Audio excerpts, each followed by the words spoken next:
Hello, welcome to the stream. This is the Roll of Fate's character stream and exercise writing. So today I have a special guest. We were still discussing guests pretty last minute, so I wasn't able to introduce her sooner. So it's uh, Zayar Sheraton, and I have links to Sheraton's socials down below, Instagram as well as YouTube. So please check those out when you get a chance. And yeah, for those of you who know me, I am a writer who is living outside of Tokyo right now. Right now, I'm mostly doing editing. And with NaNoWriMo coming out, it's going to be more of the same. So I'm going to be mostly focusing on a character that I've been working on with editing. But I'm going to go ahead and turn on to Sheraton and see what they're working on. Hi, Hello. everyone. Hi. So, my name is Sharatan Mortis, as you guys know. I have been, I'm mostly a writer of dark literature with psychological and paranormal elements, and I try to mix a little bit of the metaphysical as well. And basically, like I recently became published in, the book that we share together, which is the Stygian Collection, this beauty here. So I really, really enjoyed this experience with the Stygian Collection, and I thought of continuing doing something on the sorts of what my story does here, but exploring different areas, right? So I'm also joining NaNoWriMo this year. Last year I kind of like dipped into the waters a little bit, and it was like a lot for me, but this year I have been practicing and got the better out of it with the camp nano and other things similar to that. So mostly what I'm working on right now is more short stories. I'm trying to gather like an anthology, but I'm still not sure exactly which way am I gonna go with certain characters on my story. So I thought this would be like an amazing opportunity to explore a little bit of that for sure. That's so cool. I actually have not gotten to your short story yet. No I am problem. very slow working through physical books. I used to be faster. Like in high school, college, I would burn through physical books like crazy. But especially since I've started working full time for last decade or so, Mhm. I actually go through audiobooks pretty good because I Yeah. can listen to them to and from work on commute. But physical books, I get sick if I try to like read something on the train. So I Yeah. can't read anything. So I can No. only listen. Yeah, that's something that we were talking about actually. Like hopefully eventually we can come up with an audiobook with That would be everybody's, so yeah, nice. with everybody's voices, but I don't know if It some of is the authors. difficult to do because back in college, we had a wide variety of people in some of my classes, and one or two of them actually were part of a special division that worked alongside the actors division, and that Mhm. division was doing voiceover specifically, and there were only two people in the whole school who were doing it because it was so Wow. niche. But they were talking about how bizarre some of the issues are that you run into it.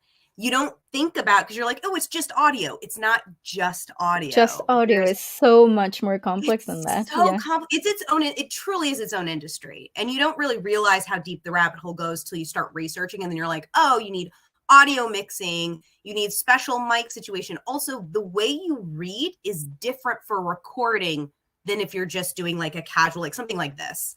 Like Yes, exactly. we're not thinking too much about how many pops are in our voice or how many sounds are. But if you're doing an audiobook, you have to be hyper aware of those things because that Yeah. will turn off readers. Readers don't want to hear that in audiobook. It has to be very clean. Yeah, So exactly. it's It's incredibly difficult to do. It's not for everybody. No, that's why we don't know if it's going to happen with the anthology, but at least, like if we can come up with an audiobook, that would be great. And I know what you're talking about because I used to do voice narration actually professionally a long time ago. I'm restarting slowly. Yeah. That's so But cool. yeah, thank you. But it's very difficult, especially if you're gonna do something like at home. Is the most challenging thing. I always recommend like to invest a little bit on going to a professional studio because they already have everything set up. You know. The So variables will get you. oh Literally yeah. anything. Construction. I'm right near a major road. And so Hmm. I have ambulances going down just Yeah. randomly. And so I'll just Yeah. have Yeah. to stop filming in the middle of filming and just wait. And sometimes it'll Yeah. take a while because they'll go by multiple times or go by really slow because the traffic's bad. And then I'm just waiting for like 5-10 minutes Oh for this stuff to go no. by. Yeah, no, I totally And understand that. But sometimes it's is something as silly as the actual cable. For example, you could have a good microphone, a good computer, everything, the interface is good, everything is good. But if the cable for some reason is causing like issues, then you're gonna hear like the typical like background shh sound, or or sometimes the voice is gonna cut. Like I actually had some issues yesterday and today exactly with that. So it could be anything, honestly. Yeah. yeah. And I think it would be cool. It might be better instead of having every single author do it. It might be better to have three different ones for the three different sections. So when it changes to a new section of the book, like The Devil's Oh, Bargain or something like that, it changes to a different actor. yeah, that actually sounds like a good idea. Because that's not three is an okay number. It's also a lucky number too. It's in a Yeah. lot of mythology and stuff like that, so it's a pretty good number. Um, and but it's just different enough that there be distinct sections, Yes, so it's you know true. what section you're in. Yeah. And so just so people that don't know about it, like the book has this it's 26 pieces by 24 authors, right? And it's divided in three sections here. That's exactly what we're talking about right now. Yep, So that's what it would be like really really cool to do for sure. that would be cool. There's some really talented people out there too. So there's definitely a Hmm. lot of talent. It's just a matter of getting it together, organizing it, which is a whole thing in of itself. I am constantly in awe of how much work that Holly and Poe Pay do. pay do. Pay, Yeah, sorry. yeah. Don't worry about it. It's I difficult always type sometimes. it like I always flip the two when I type it, and then I have to go back and redo it. I Yeah. want to call him Poe, but It's it's because not his of name. that other author, right? Like it It's reminds the us. other author. Yeah. Oh my god. Yeah. But yeah, it's they did an amazing job like putting it Oh, all together. so And much work. Oh my yeah, god. absolutely. And also like big shout out to Lorraine, that is the illustrator of the book. She did this amazing illustrations, and all through the book there's like these beautiful things. And to me, like I don't know if you guys can see it. If you To me what was like amazing about it is that it was she did all of this in such a short time. Like I was so impressed that we started having like the Stygian collection submissions on January, then started to actually having all the other editing and organization and everything starting on March. And by July, this thing was out. Like this beauty was out in July 1st. I can't I still am wrapping my head around how fast everything went, but it was so well done, and everything went perfect, you know? Yeah, Um, especially considering that we were working with like an independent artist who is local in Canada.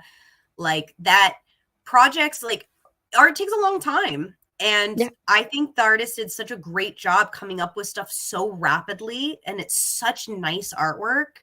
yes, exactly. And the organization of like contracting them, making the contracts, our contracts too were really well done. Yeah, I agree. This is the first time I've done something like this. And I've been really impressed with just how good the process has been. Like it's been a very smooth process. Any questions I have been answered effectively. So it's been absolutely phenomenal. And it's also been just really cool just to connect to some other authors, some of them that have been doing stuff for a long time and others that are newer to the industry. It's just been really, really cool. Absolutely. For me, this is my first official publication. Same. So yay, yay! But like how it is. I've been writing since like I think I'm 3 or something. Like I really love writing. It's just I don't know it for the longest time. I didn't thought that people would take my writing seriously, so I was just taking it as a hobby. And funny enough, I was in one of the Discord server sprints with Holly last year, and I don't know, it was like the way we were talking about it and everything. It's like, oh, you know what, I can definitely do this in another level, like, and let's try it. So seeing all the love and support that it has come from this, and all the solidarity that I've seen also from the authors, and getting to know everybody, because for me this is like a completely new world, right? Like I'm more in the horror narration type side of YouTube, and then out of nowhere there's this like author to booktubers, writer tube. Like I had no clue about it, and it has been the best, honestly, experience ever. Yeah, I just wish we had more opportunities to do this kind of thing, but everyone's so busy, which Yeah. is valid. Not Yeah. only is it like we're entering the busiest time of year for literally every industry, absolutely everybody's just slammed right now. Yeah, Um, absolutely. but also everyone's got their own projects too going on, so Yeah. it's a lot. Yeah, we have. I think we have three of the authors right now, like working into releasing some of their new books already. I is mind blowing, mind I blowing. I can't keep up with everybody. I try, but that on top of like trying to keep my stuff together, doing my projects, doing art, and then also like every once in a while I try to like check our spreadsheet and everything, but there's a lot going on. It's Yeah, crazy. there is, but like we just do what we can, right? We only have 24 hours in a day, all of us, and we all are so passionate about creativity and doing a lot of content creation and everything that of course we want to be supportive for everybody, but the best that we can do is just like keep going, and when we have the chance like today, like we do Yes. it. Speaking of, there is a lot of fun stuff because there's always something going on. There is a lot of fun stuff going on for the Stygian Society official channels and pages. I thought I put those links in, but now that I'm thinking about it, I don't think I was able to because I had this going and I can't open other windows right now. I'm locked in. So I will update that and put in comments, but you guys can also just search for the socials of Stygian Society on Instagram as well as their official YouTube channel here on YouTube. There's some really cool stuff coming on. A lot of promotions are going on this month as it is October, spooky month. It's a perfect time for promotions of the Stygian Collection. And so make sure that you follow a lot of these channels and keep an eye out. There's some cool giveaways that are going on right now. So definitely check your socials for that if you're interested. And we are going to go ahead and say hi to some people who have popped in as well. So we have Haley Wrights is here. Hi, as well as Jennifer. Hello, Jennifer. And it looks like Haley said, I'm in the midst of plotting my new book for my creative thesis to graduate. So hoping to do some character work and flesh out some plotting ideas. That's stressful. Good luck. Oh my It God. is. Wow. Yeah. So looks like we are pretty ready to start talking about characters and what we're actually going to be doing for the exercise today. So I think we've got our core viewership here. So I'm going to go ahead and throw on screen the prompt stuff. So, oh, I think we have to do this so we can see everything. Okay. Ooh. So the prompts, you can either roll a 6-sided dice, which is originally what, the prompts are for if you like dice. If you do not have dice, there are online number generators you can use, as well as apps you can have on your phone for dice rolling. Or if you have a playing card deck, you can grab cards ace through 6 and use that instead. You could use a D12, I suppose, but it might be a little tricky because of how I set it up. So we're going to roll 2 times for this. So pretty much the idea of this character exercise, you can take it in a lot of different directions. When I was in college, one of the most popular ways to get to know character would be doing an interview. So there is a narrator character or pretty much a stand-in of yourself in this void world that is interviewing the character. Now, how realistic you want this to be varies. Like, I know some people who will make it so the person giving the interview would be like a therapist-like situation, and the character is in therapy essentially and unloading. That was one way. But you can do it where you're just jumping into a flash fiction or a scene or a fight or like a really scary thing. It could be literally anything. The idea is to compel a character to do something, to say something that would showcase an element of your character that you're struggling with, or something that you're unsure about, like a void part of your character that hasn't been filled yet. Like, you're not sure how your character would react to a stressful situation. You're unsure how your character is going to react to someone accusing them of something. You're unsure of how your character would react when they're terrified or sad or depressed. And this is a way where you can create a circumstance where the character is in that setting, so you can see what naturally kind of flows in the writing. Some people find this more helpful than others. Some people end up throwing it out the window, but practice is practice, and anything is good to create some creative steam going. So one thing that I'm going to be doing in this stream, and the thing that's the role of fate, is that we're going to be throwing in a twist, something that has either happened in the past or could be currently happening to your character, where they encounter something. And the first role is what the person, like the person's like role in society, or what they are perceived as. They might not actually be this. Like, number one's police officer might not actually be a police officer. It might be someone who just seems like they are a police officer or is perceived to be one and isn't actually. And then the second role is what they actually are. So this is the twist. And this can happen. You can use this in any way you want. This is literally just playing around with a character and seeing what sticks and what works. So, super exciting. If you like one more than something else, you don't have to roll. Like, I'm not your mom, you guys. If you want to just choose something because you find it interesting, I'm not going to judge. But the fun thing for me is rolling dice. I like rolling dice. So I'm going to choose dice rolling. Sharatan, what are you going to be using today? My beautiful dice here. Also, you got dice too. Awesome. Yeah. Or do we have the same kind? I wonder if we have the same kind. Where's my camera? Yours is more blue, I think. Mine has like I've got more blue and glitter in mine, I think.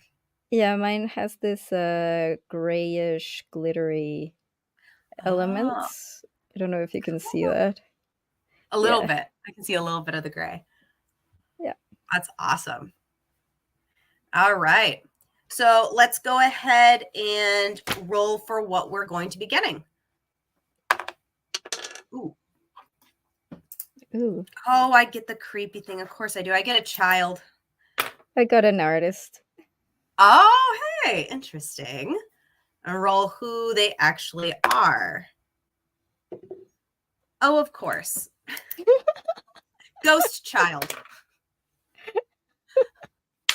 We have a child and an artist that are undead and a ghost. Nice. Awesome. Okay, so that is what we are going to be using today. So we are going to go ahead and do about 30-ish minutes.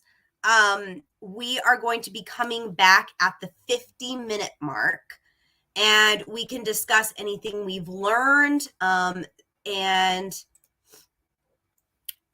Oh, sorry, this is a weird screen. Let me try that one. That one looks better. We can discuss anything we've learned, what we enjoyed about it. If you want to share bits of your writing at the very end, you totally can, but you do not have to if you don't want to. This is practice. You can also jump around with formatting. You can try an interview style. You can jump to a fight scene. You can jump to like a scare scene. Literally, this is just trying to figure out your character, so anything goes. There's very little rule except for the twist itself. So Perfect. if everyone's ready, we are going to go ahead and turn mics off, and we are going to go into a 30-minute sprint. And I will see you guys at the 50-minute mark. Okay? Yes. All right. Let's go.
All right. I don't want to scare anyone too badly, but I'm turning mics back on and we are back.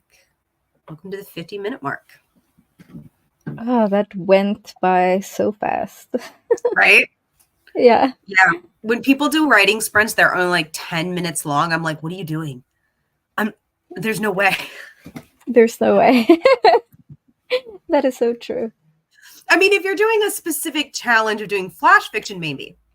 Maybe. Those can be fun if you're like speed writing, like, and you're racing another person. That can be kind of fun.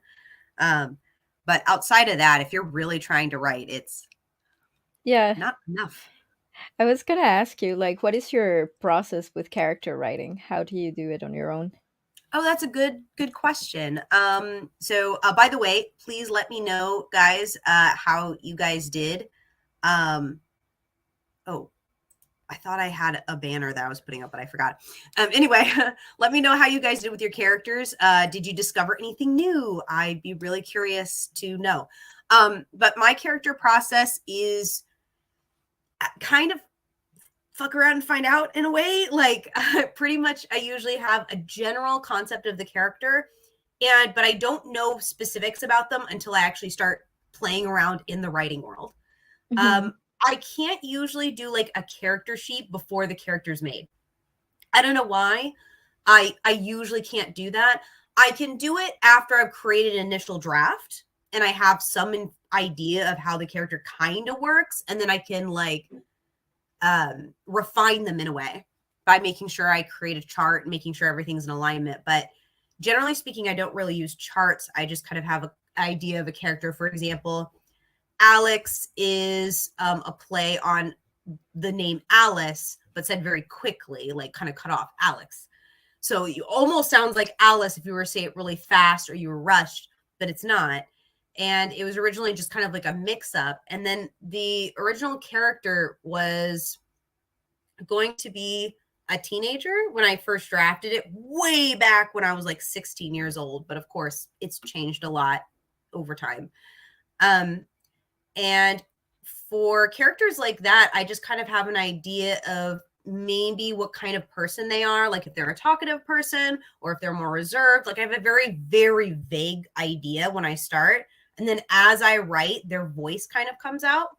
And something will either feel right or not feel right with the character. I just go by feeling. So, Yeah. like, oh, this feels right for the character to say. This does not feel right. This character would never say that. And it's just pure gut instinct.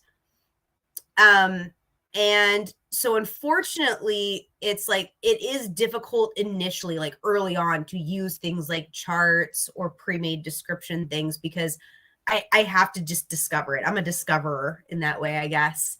Yeah. What about you? Are you more of a plotter or more of a discoverer or? Well, it's very interesting because I work in a, I don't know how to explain it. It's a very specific way. Like I have usually like the way when I think of a story, I always kind of think of the punchlines. That's the first thing that comes into my mind, like the biggest moments or something that you go gasp, but then I am like, okay, so then I create a story surrounding those moments, which is very different from what I have heard from other authors sometimes. um and then like more than creating a character, I try to go like, okay, what type of like person can I add into a situation like this that could actually work with it. It's more like that. So it's very difficult because instead of me creating a character, I'm just trying to grab my ideas of what I think it could work or what elements would someone can actually work with that moment, right? Would it be like from which gender, which race, what type of if it's a human or not a human, right? It's like all very subjective. So when I have like those moments where I'm trying to exercise just creating a character, I go blank immediately. I'm like, no, I have to think again. I have to do the reverse, think of a situation, and then going, oh, this could be a great idea for a character. I don't know if that makes any sense. That That actually really does. And that's actually closer to how I did The Planter, which is my short story in the Stygian Collection, Yeah. which is interesting because that's the only short story I have where I use that process. I usually don't work like Interesting. that. And it was such a unique way of doing it. It was fun. It was so fun to write like that. But it's definitely not my normal process. But it's a really cool process. It's really fun. It is. It is. It is. The same with mine, which is Styx and Her River. I kind of used that, but it was like for me, it was more like the idea. I knew how it would start and how it would end right from the bat, and then I'm like, okay, so this is how it's gonna work, and this is why my character fits so well in the story because it's on without giving many spoilers, my main character is an art collector. So for me, that's why it was like super funny that it's like now this like my prompt was an artist that was undead, and my character is sort of on Styx and Her River, like sort of goes on the underworld. So it's kind of like full circle. Very fitting, oddly Yeah, fitting. oddly fitting. So so yeah, it was very easy for me to decide what type of person. I think like the thing that I struggled the most was, okay, what type of personality would he start with, because I wanted him to transform himself by the end of the story, right? I wanted some very different person at the end of it all. So, and if there was, that's where I struggle with character creation, where okay, but what is the depth of this character? How would they, like eat? What would they eat? What would they think? What are the interactions with other people? That's, yeah, that's where I struggle the most. I can feel that because like with Alex, which is the character that I was working on today, um, some specific things about them are kind of difficult for me to define. And because of that, the contrast between Alex at the beginning of the story versus Alex at the end isn't as sharp as a contrast as I would like. Like, I want that bigger, more stark difference where they have walked away from the situation wholly different. Right. Hmm. Um, and I don't think I managed that in the last draft, which is something I'm trying to fix. Interestingly enough, so sorry about the coffee, guys. Um, interestingly enough, I do think this practice helped because I got like a really good combination for this. Because I got the combination of child and ghost. So I had this disembodied child that asks an insane amount of questions and knows nothing of what's going on. So I have a situation in which my main character is being grilled by a kid, essentially, and just being asked why endlessly. Why, And why? is coming at it from the childhood view of like, well, why don't you just do this? You want to do this other thing. Why don't you just do it then? Because from a child's perspective, they're not going to think about the nuances that an adult has of like expectations. The child's like, just do the thing though. You Yeah, can just exactly. go. Who cares?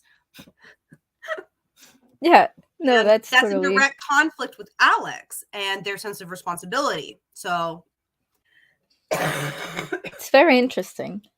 Because also it's like, is Alex like a type of character that is used to deal with kids? Did they grew up being like that, or were they more like the type of people that would stay away from kids? That also plays a huge element in how your character is going to react to the kid.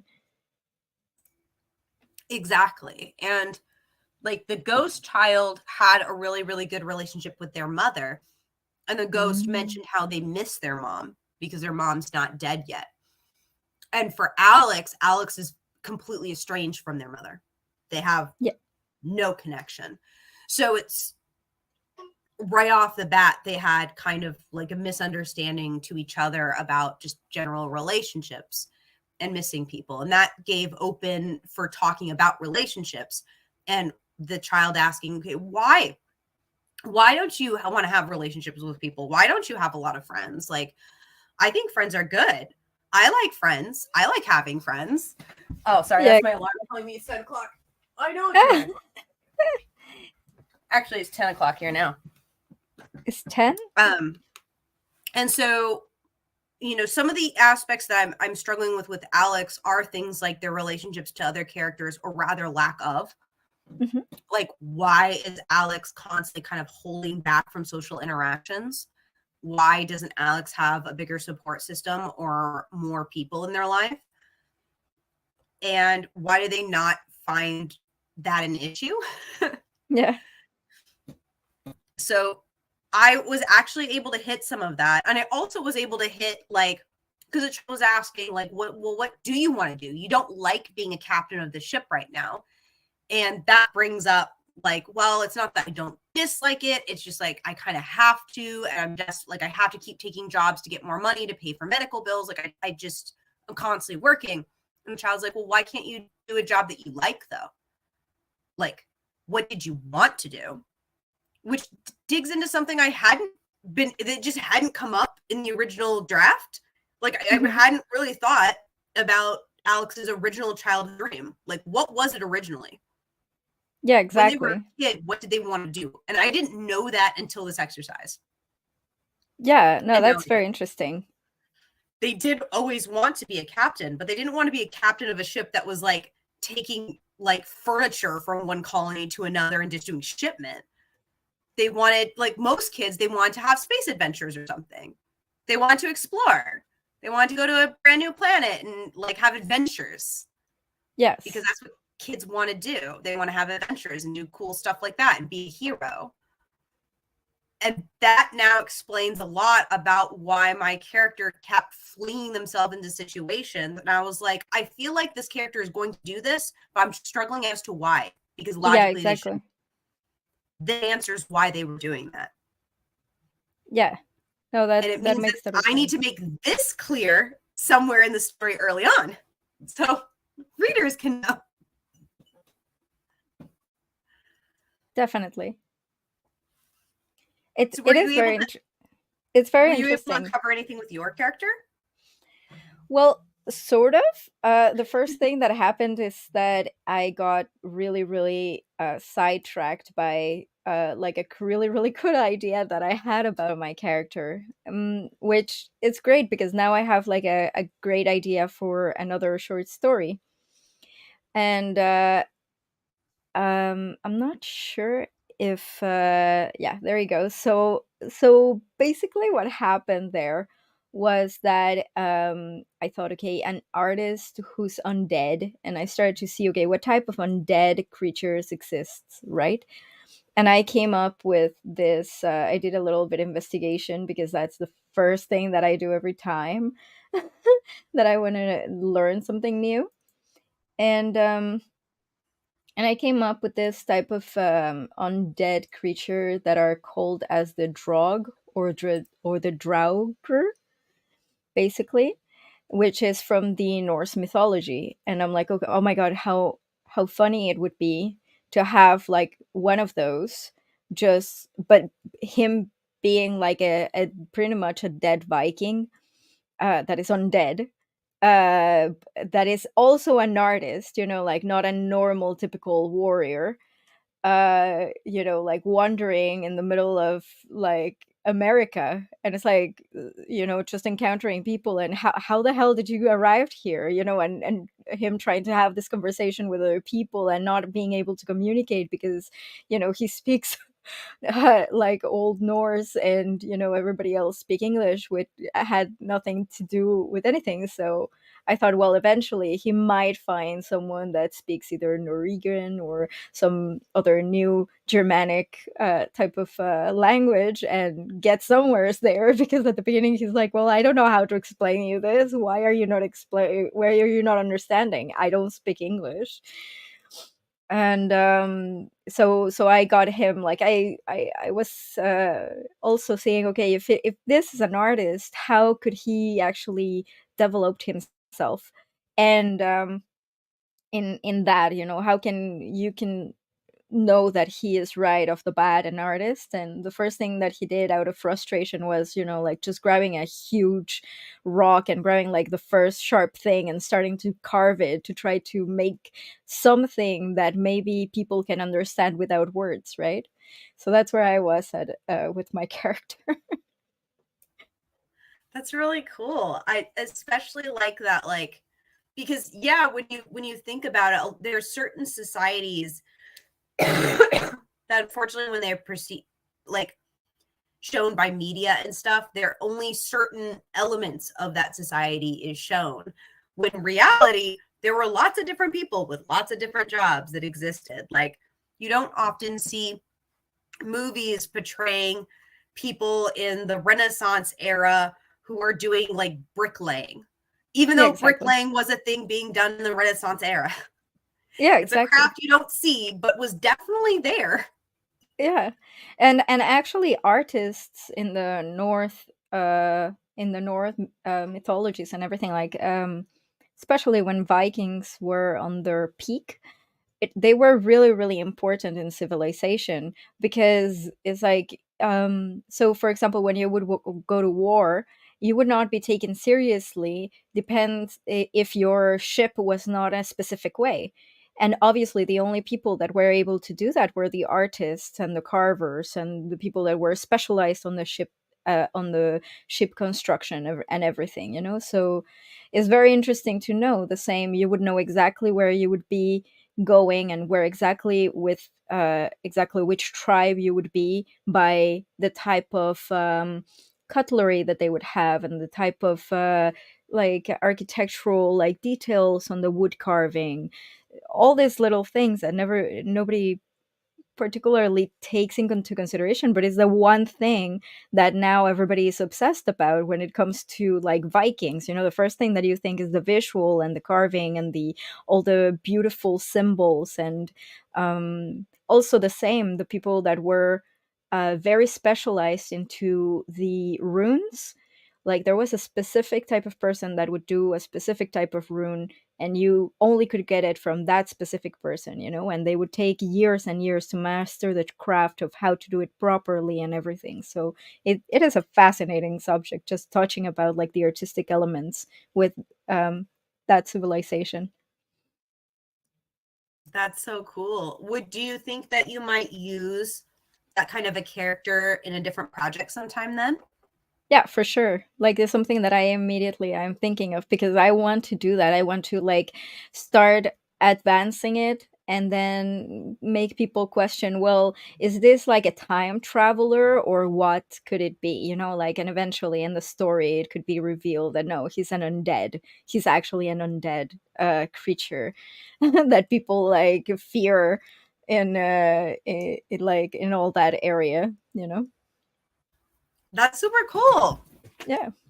It sounds like we got quite a lot done then, even if it wasn't as like the exact progress we were thinking. We got some progress, which is better than nothing. Um, Jennifer, this was way before we started, I think. Jennifer was working on continuing normal revision, but it was very character heavy, so it's on theme. And then we also had another Jennifer Brown, come in. We have two Jennifers in stream. Hello. And then Jennifer said, Jennifer Roche I didn't make a ton of progress, but I got an idea for a new scene. Oh, that's awesome. Haley, I free wrote ideas for characters. I had a ghost child in a draft, so that was fun. The dice knew. I also free wrote some scenes. Oh, yes, scene ideas. Absolutely. I had done some outlining previously, but didn't decide I want to go a different route. So now I'm trying to hash out more of what the book might be about. Yeah. Pre-planning, for sure. That's what I'm doing with my novel. I decided to take it in a completely different direction. Yeah. That's the thing with a lot of it's kind of the pain of pre-writing, because you're probably going to change it a ton by the time you get around to it. But it's also a benefit, because the more thought you put into it, the more refined it's going to be when you actually start working on it. The problem is just deciding that you're done pre-writing and that you actually need to get the thing done now, instead of being a perfectionist. That's the and worst of the workshopping on your worst. head endlessly. Yeah, the perfectionism is the death of everything. But Oh also yeah. it's super necessary sometimes. So it's like finding the right balance there. Haley said, I'm so excited for that moment. I definitely had a couple of this might actually work as I was free writing. So I'm excited to see where it goes. Yeah. That's kind of the thing. Like, I'm excited. I think this is the first time I'm excited for a rewrite, actually. Oh. I don't want to jinx myself, but usually I love the creation process and I do like the finished product having done editing.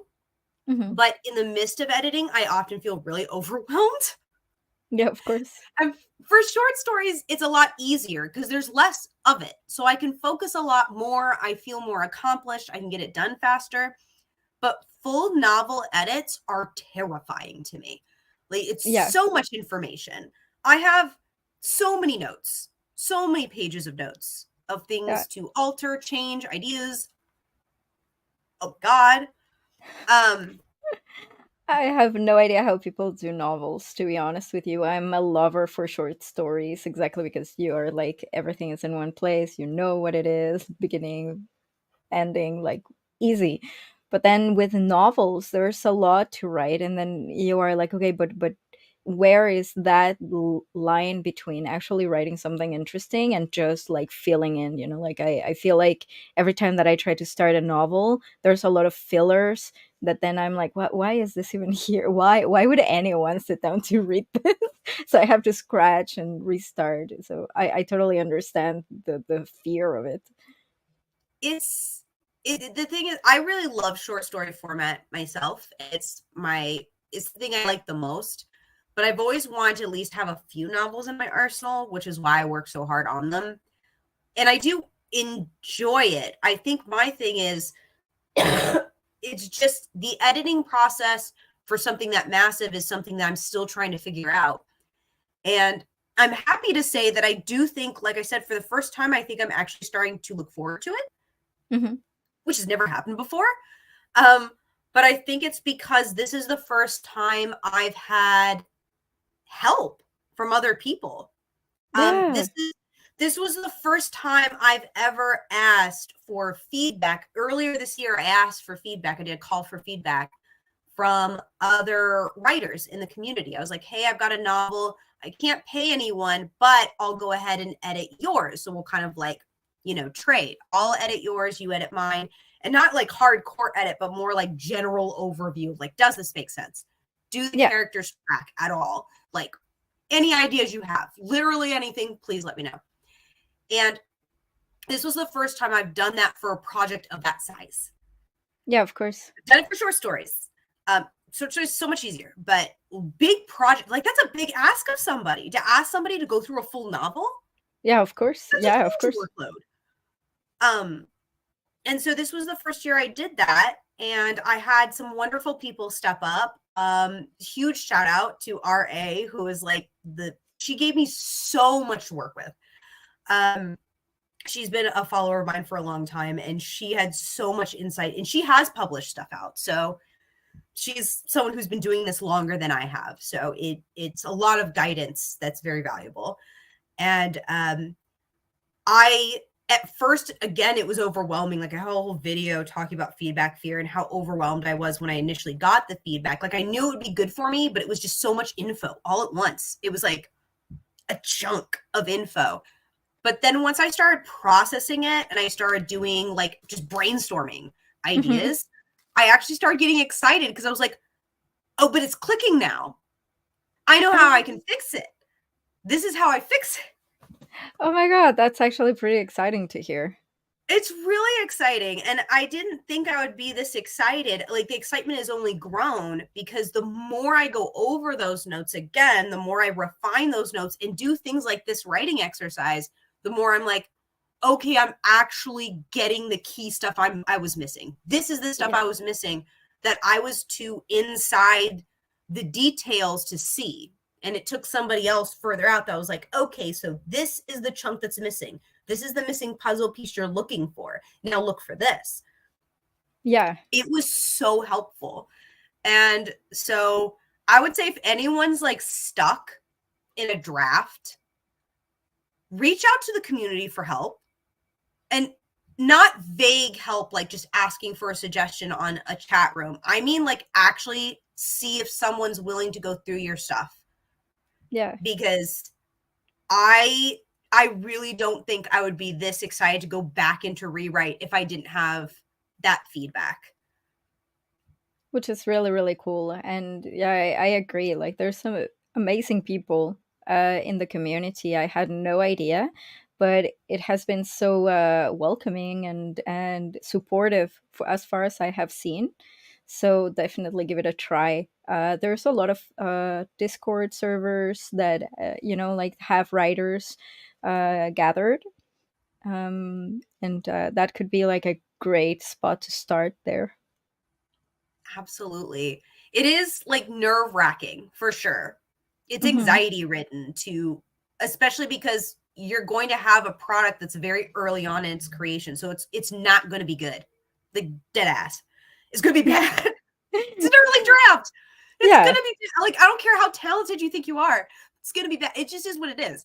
it is what it Um, is. Yes. but when you find a community that's really supportive, they know that, and they're not going to judge you personally for it. When they read it, they're going to read it as this is someone who's trying something, and this is very like freshly born into the world. It's going Yeah. to be rough, and they know that. Yeah.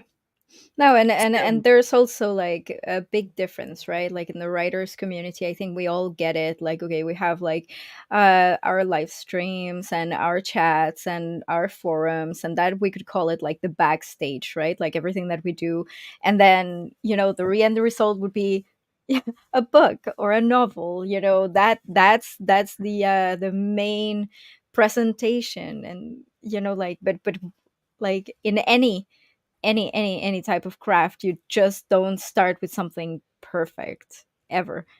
So especially in writing, a lot of people see other writers and it's like, oh my god, they're so talented, how can I get there? Or oh my god, I lack the words. And it's like, what you didn't saw was the years and years and hours of work that was done to get there, so. yeah, it's a lot, and some projects are going to take a lot more effort than others, and that's totally normal too. Hmm. Like every once in a while, you come up with a project that really just needs general workshopping and like some general smoothing of the plot, but generally it's pretty good. And then other projects are going to be the bane of your existence. You can't let them go because you love them too much, but they're also like horrific to troubleshoot. Oh yeah, And that definitely. just is what it is. Yeah, I actually, it reminds me of a story that I actually have. Again, I don't want to give many spoilers nor anything because I'm gonna actually use that story.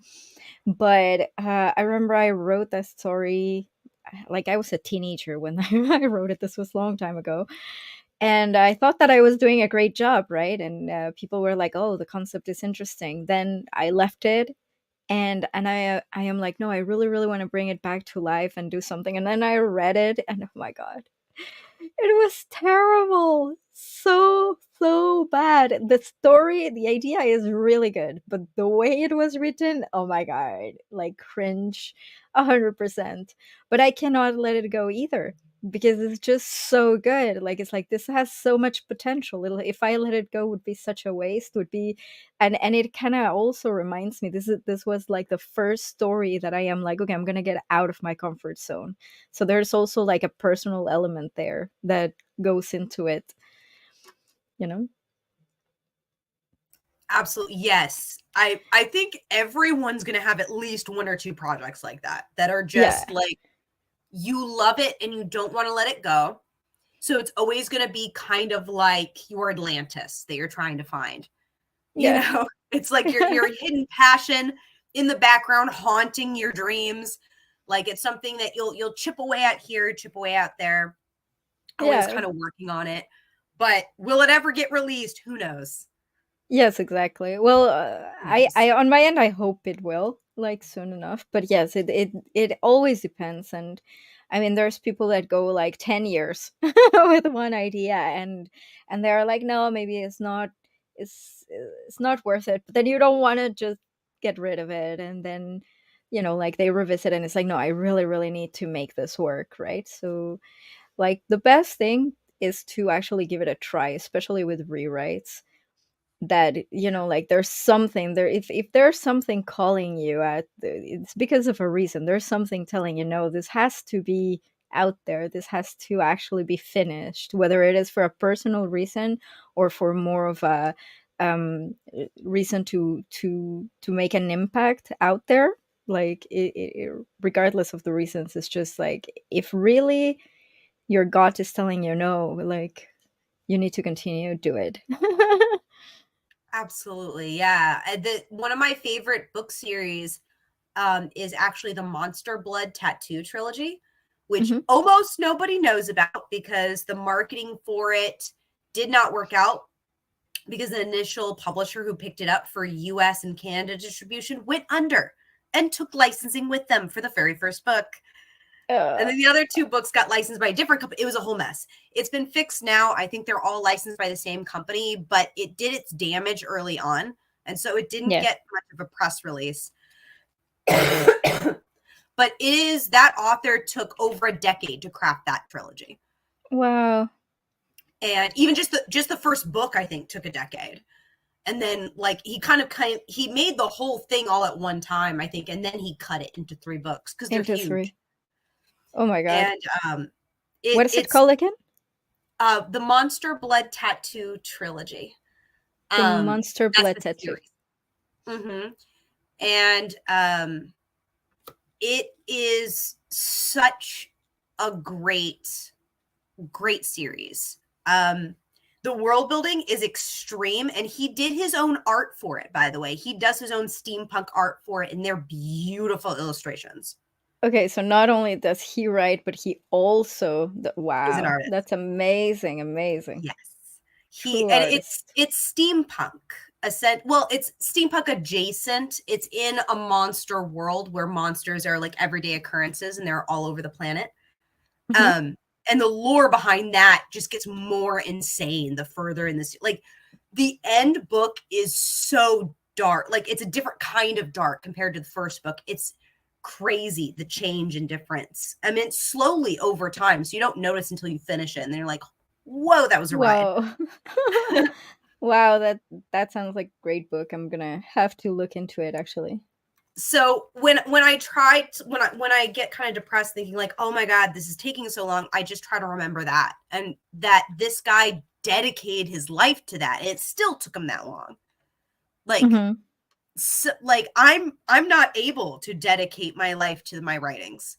I have full-time job. I have to survive, So Yeah. unfortunately, I'm not spending as much time as I ideally would like to. So of course it's going to take a while. And that's Yeah. fine. It's totally fine. Is what it is. It is what it is. Like what it matters always is consistency. As long Yeah. as you continue with your consistency and doing like that compound effect, um, that's all that matters. But like I feel like it is even impressive, like to write and still do other things during the day, and having a full time job and everything. Like I think that that's a great achievement to still like keep going with it. I don't feel like I am keep going with it sometimes. Some days I feel like, oh my god, We I have don't know if ups I and can do downs. this. It's rough, but yeah. But oh, Jennifer said novel revisions yes. Absolutely. It's one of the most chaotic, which is why I harp on it so much on my channel. It's like my channel's thing essentially is revision and rewriting and editing, and that's consumes my channel. Yeah. Mostly because that's the sector of writing I'm stuck on, because all of my projects are kind of like right at that There. doorway. But also because it's just glazed over so much. People are like, yeah, I'm just editing right now. And then they just go on and talk about a new project. Probably because for algorithm's sake, it's more interesting to do that, I guess. Maybe. But the reality is, like, I would say most of your job as an author is going to be editing. Yeah. Like it takes up way more. Your initial creation process is this tiny little window. After that, it's troubleshooting. Yes, definitely. And going over and over and over on the same process, and then trying different techniques, because sometimes what you wrote first, and you go through a process, is not going to work the same for uh, the new thing, unless you are kind of keeping a consistency on the type of books you're releasing or on the type of work you're releasing. But usually, like, every single book or everything single novel and even short stories, like, it's a completely different process, especially if they have their uniqueness in each of them. So it's going to take time, and it's always like a trial and error, for sure, for sure. And I really, really like that your channel is dedicated to that, because you don't find much out there about that. And usually that's like people like me, we're always trying to find someone that is like, hey, like, tell me the painful parts. This is what I need to know. I need to know that I'm not alone in this process. you know and Yeah, absolutely. and seeing how navigating it is, like, it helped so much, because then you're like, okay, I can do this, so know that your videos help people like me and other authors also. Oh, I hope so. If for nothing else, I always think of, like, at the very least, if a young author runs into my stuff, I want them to know that when they struggle with this part of the process, that struggle is normal. They Hmm. aren't bad because they haven't gotten it right away. They aren't doing it wrong. That's just how it is. It is that complicated. Every project's different, like you just said. Like, you have to troubleshoot it all every time. There's no Yes. shortcut. No, no, no, we wish there was, but then you do the shortcuts, and then it like the shortcuts become Lord knows longer. enough people have tried to find the shortcut. There's no shortage of people trying to figure out, you know, Yeah, yeah. find the road to El Dorado, as it were. Of course. And then it's like, oh, well, like, shortcut, AI. Oh, guess what? That doesn't work at all. And that's like another topic completely. So let's not go there. And then you have, like, when people really try to find shortcuts, it ends up being more problematic and chaotic than if you were just like trying to figure it out at your pace, on your time, with every single element that you need at that moment for that specific reason, and also taking in consideration like real life, right? Like everything that happens in our own time with family, friends. Like, it's like a lot, a lot. And yeah, like, I think that the best thing in all this is just being kind, and not only with others but also with ourselves, because that's like our inner critical, especially when we're perfectionists in writing, is sometimes it can be brutal. So Yes. it can be very And brutal. and on that note, for anyone who wants to continually try or like do this again or use this as like a way to create a short story, I will go ahead and post that image I had up earlier. This one. Oh, did I add it? I don't know if I did. Add to stage. Yeah, there we go. This There one. you I go. will actually go ahead and post this image on my community tab as well as my Instagram. So if you guys want to use this image to just create a story or to continue to do writing exercises, please do so. This is just kind of a fun thing, but you can absolutely use this for anything you need. And like we just said, it doesn't need to be perfect. In fact, writing exercise shouldn't be perfect. Hmm. They're you playing around and trying to figure something out. It is Yeah. meant to be like how I kind of thought of it, as I didn't even title my file. I have an open, just general document, pretty much a notepad essentially. I just jot stuff down. It's untitled. It's going to get deleted. Yeah. Not meant to be kept. I think sometimes, especially in today's world, we feel like everything has to be an end proc that we can sell. Hmm. And like, if you guys want to use this to create a prompt of something that you would like submit somewhere, that's fine. You can, but don't feel like you always have to do that. Not Yeah. every bit of writing and art you create has to make you money. Yeah. And also, like, the whole point is also to have fun. The more fun Yes. you have and the more you're playful with the process, you can get surprised of what comes out, because even if this doesn't uh, is kept, even if this is not kept, which is totally fine, you at least get like those creative juices going, and maybe you can actually go back into something that you were stuck, like with what happened with you, Corey, and your character and the whys. So it's like the most important part is just to have fun with it. Yes, absolutely. So I encourage you guys to keep playing with your characters, keep playing with just trying to figure out the whys behind literally everything, the whys behind your world, whys behind individual characters, whys behind government structure in your world, whys behind your magic systems, if you've got that, or the technology and how that is working.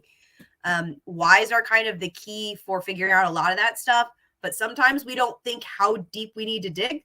So if you need to roll a dice to get a ghost child to force it out of your character, go for it. I mean, open season. Sometimes you never know. You never know what's going to work until it works. So go ahead and give it a shot. Play around. I want to thank our guest, Sharatan, so much for coming. Again, socials are in the description box. And once more, check out the Stygian Society socials for lots of information. There's going to be more giveaways going on this month, and there could be some really cool stuff in the next coming months that I'm not allowed to talk about yet. So please keep an eye on that. So go ahead and follow here on YouTube as well as Instagram. If you would like a copy of this and read mine as well as Sheraton's works, you can. A link for this is also in my description box. And there are, I believe, special deals going on this month as well. So really check it out. Now's the time. You can get a digital copy for almost nothing. I mean, the digital copy is a huge steal. But if you want a really nice physical copy, I don't blame you because the art is really pretty. Yeah, and also I wanted to mention that on the website of Stygian Society, we do have the book, but also there's other cool things if you want to check it out with Lori's artwork. There's like a notebook and a mug and like some water bottles and stickers. Like there's so much that you guys I can haven't seen the check water out. bottle. Ooh, I Oh, I checked it out ordered early on. They hadn't uploaded everything yet. So I I I need to look at it ordered again. it. I ordered it and I'm waiting for it. Like sometime this Lucky. month it's gonna come. Yeah. I'm not sure I can order any of that stuff because shipping would steal my soul. But I might look into it. You never know. Sometimes international shipping isn't too bad. But the art is so good. So definitely, I keep forgetting we've got merchandise. Oh my gosh. Yeah, we got marriage. You So guys we need to also check have that out. like The we art also is so have beautiful. pins.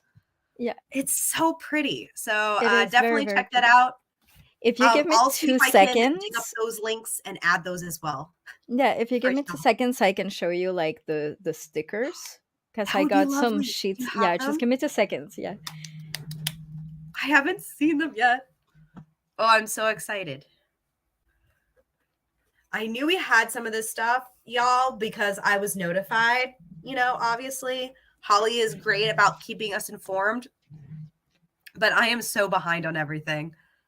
Oh my gosh, they're so pretty. they're so pretty. These are like the different.